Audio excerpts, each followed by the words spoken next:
میری آج کی گفتگو کا موضوع ہے حب رسول کے تقاضے۔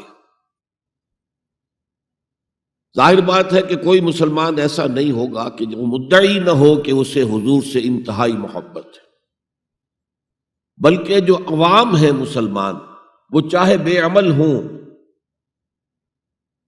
لیکن ان میں جو حمیت اور غیرت رسول کے لیے ہے صلی اللہ علیہ وسلم، کہ ان کی حرمت پر کٹ مرنے کے لیے تیار رہتے ہیں، تو اس سے میں سمجھتا ہوں کہ کوئی شخص بھی محروم نہیں ہے۔ لیکن اس حب رسول کے تقاضے کیا ہیں، ان کو سمجھنے کی ضرورت ہے۔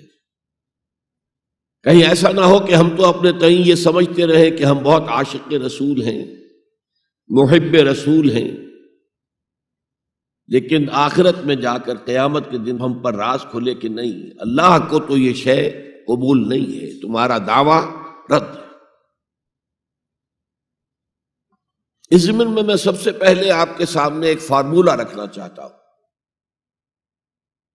دیکھیے، اسلام کا تقاضا کیا ہے؟ اللہ کی اطاعت کرو اور اللہ کے رسول کی اطاعت کرو، یہ بنیاد ہے۔ حاکم مطلق اللہ ہے، شارع حقیقی اللہ ہے، اور اس کے نمائندے کی حیثیت اس کے رسول کو حاصل ہے صلی اللہ علیہ وسلم۔ اطیعوا اللہ و اطیعوا الرسول۔ اس سے جو انحراف کرے گا، میں نے ابھی آپ کے سامنے سورہ آل عمران کی 2 آیتیں پڑھی ہیں۔ قُلْ إِن كُنتُمْ تُحِبُّونَ اللَّهَ فَاتَّبِعُونِي يُحْبِبْكُمُ اللَّهُ۔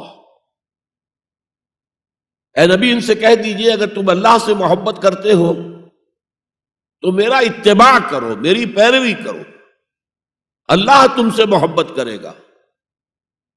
وَيَغْفِرْ لَكُمْ ذُنُوبَكُمْ، اور تمہاری خطائیں بھی بخش دے گا۔ وَاللَّهُ غَفُورٌ رَحِيمٌ، اور اللہ تو غفور بھی ہے، رحیم بھی ہے۔ قُلْ اطیعوا اللہ وَالرَّسُولَ، کہہ دو اطاعت کرو اللہ کی اور اللہ کے رسول کی۔ فَإِن تَوَلَّوْا، پھر اگر وہ اس سے روگردانی کریں، فَإِنَّ اللَّهَ لَا يُحِبُّ الْكَافِرِينَ، تو اللہ کو ایسے کافر پسند نہیں۔ یعنی اطاعت رسول سے انکار، اللہ کی اطاعت سے انکار، گویا کہ انسان دائرہ اسلام سے خارج ہو گیا۔ تو اطاعت اللہ کی، اطاعت رسول کی، یہ تو اسلام کا بنیادی مطالبہ ہے۔ اگر یہ بھی نہیں ہے تو پھر کچھ نہیں، اگر یہ نہیں تو بابا پھر سب کہانیاں۔ اب ذرا اس سے قدم اوپر اٹھیے، اطاعت کے ساتھ محبت۔ جب اللہ کی اطاعت کے ساتھ اللہ کی محبت جمع ہو جائے گی تو اس کا نام ہے عبادت۔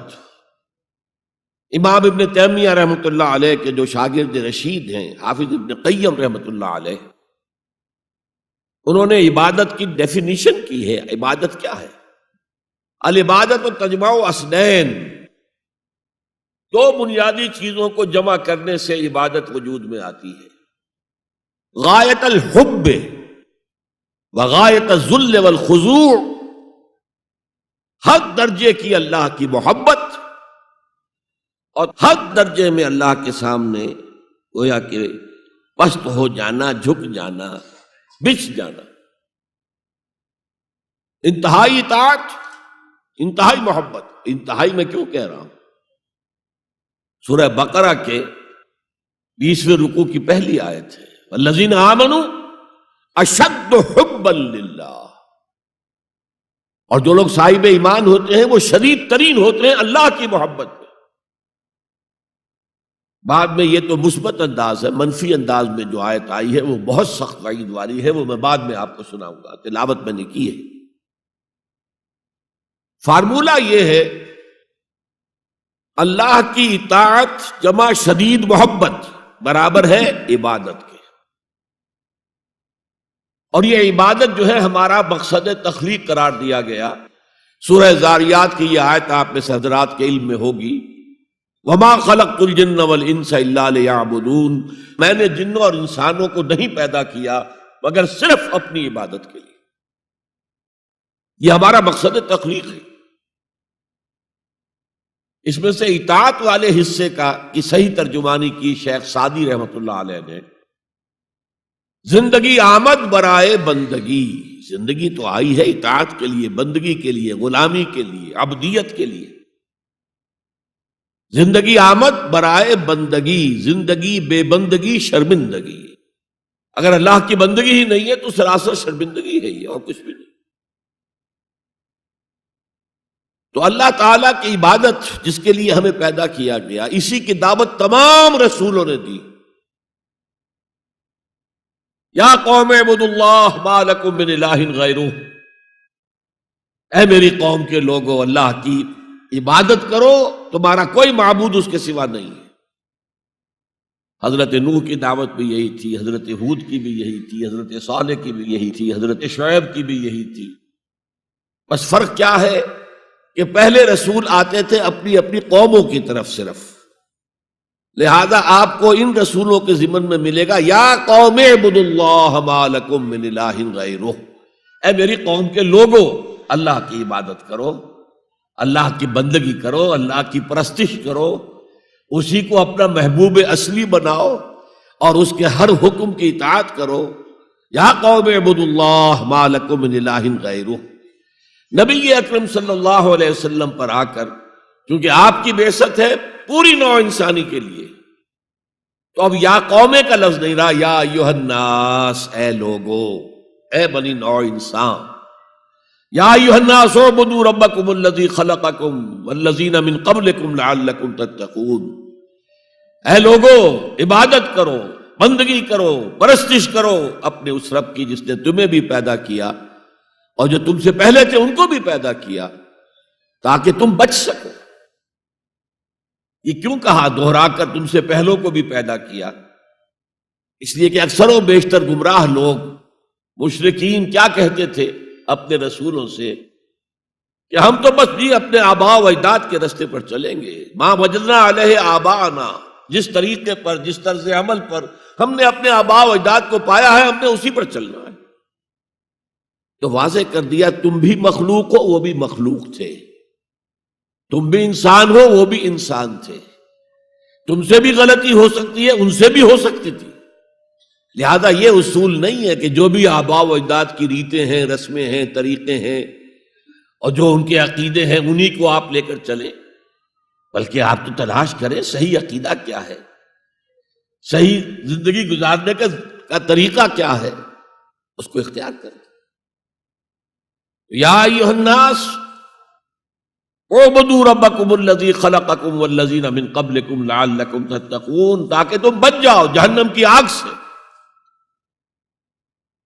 یہ جو میں نے بتایا کہ اطاعت کلی، ہمہ تن، ہمہ وقت، ہمہ وجوہ، جزوی اطاعت نہیں، بس یہ ذرا نوٹ آف کوشن ہے۔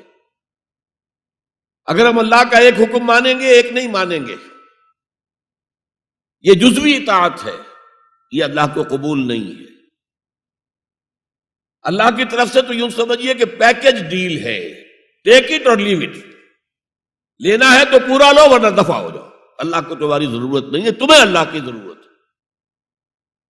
یا ایھا الذین آمنوا ادخلوا فی السلم کافہ، اے ایمان والو اسلام میں داخل ہونا تو پورے کے پورے ہو، ادھورے نہیں۔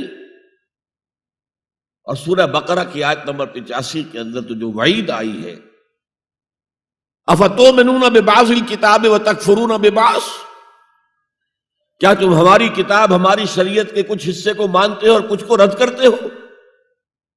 فما جزاء من یفعل ذلک منکم، تو جو کوئی بھی تم میں سے یہ روش اختیار کریں گے ان کی کوئی سزا اس کے سوا نہیں ہے، کان کھول کر سنیے، ان کی کوئی سزا اس کے سوا نہیں ہے کہ دنیا میں ذلیل و خوار کر دیے جائیں اور قیامت کے دن یردون الی اشد العذاب، شدید ترین عذاب میں جھونک دیے جائیں۔ وما اللہ بغافل عما تعملون، اللہ غافل نہیں ہے، بے خبر نہیں ہے، لا علم نہیں ہے اس سے کہ جو تم کر رہے ہو۔ تم اپنی داڑھیوں کے طول سے اللہ کو دھوکہ نہیں دے سکتے، تم اپنے پائجاموں کو ٹخنوں سے اوپر رکھے اللہ کو دھوکہ نہیں دے سکتے کہ تم بہت متبع رسول ہو، تم اپنے عمروں اور حجوں سے اللہ کو دھوکہ نہیں دے سکتے، اللہ کو معلوم ہے کہ حرام کی کمائی سے حج کیا ہے تم نے۔ حرام کی کمائی سے عمرہ کیا ہے تو یہ جو جزوی اطاعت ہے کوئی اطاعت نہیں، اللہ کو قبول نہیں۔ آدمی سوچتا ہے کہ چلیے میں نے یہ کام اچھے کیے، یہ برے کیے، مجھے اچھے کاموں کا کچھ کریڈٹ بھی تو ملنا چاہیے نا، لیکن نہیں، اللہ کہتا ہے جزوی اطاعت منہ پر دے ماری جائے گی۔ اور جو دنیا کی سزا ہے وہ تو ہم اپنی آنکھوں سے دیکھ رہے ہیں، 130 140 یا 150 کروڑ مسلمان دنیا میں ہیں، ذرا اندازہ کیجیے۔ لیکن ہماری رائے کی کوئی اہمیت ہے؟ بین الاقوامی معاملات میں کوئی ہم سے مشورہ لیتا ہے کیا؟ آپ کا کیا خیال ہے؟ کس نمی پرست کے بھیا کیستی، ایسے بھی ملک تھے کہنا چاہیے، اب تو ان کا حال پتلا ہے، دولت کے انبار تھے ان کے پاس، لیکن ان کا مذاق اڑتا تھا مغربی ممالک، وہ چاہے سعودی بادشاہ ہوں اور چاہے وہ UAE کے امیر ہوں، مذاق ہی اڑتا تھا، کوئی حیثیت نہیں۔ حالانکہ کتنا بڑا رقبہ ہے انڈونیشیا کے آخری جزیروں سے لے کر موریتانیہ تک، سالڈ اسلامی آبادی، مسلمان آبادی۔ آپ کہیں گے کہ یہ بھارت جو ہے اس میں تو اکثریت تو نہیں ہے، لیکن 15 کروڑ یا 18 کروڑ تو آدمی یہاں موجود ہیں، لیکن کوئی عزت، کوئی حیثیت دنیاوی بین الاقوامی سطح پر۔ بہرحال یہاں بھی ہیں لوگ، کھاتے پیتے لوگ ہیں، ان کی اپنی کچھ عزت ہے اپنے معاشرے کے اندر، لیکن بحیثیت امت، بحیثیت قوم کیا حیثیت ہماری؟ تو الا خزی فی الحیات الدنیا، وہ تو ہماری نگاہوں کے سامنے موجود ہے۔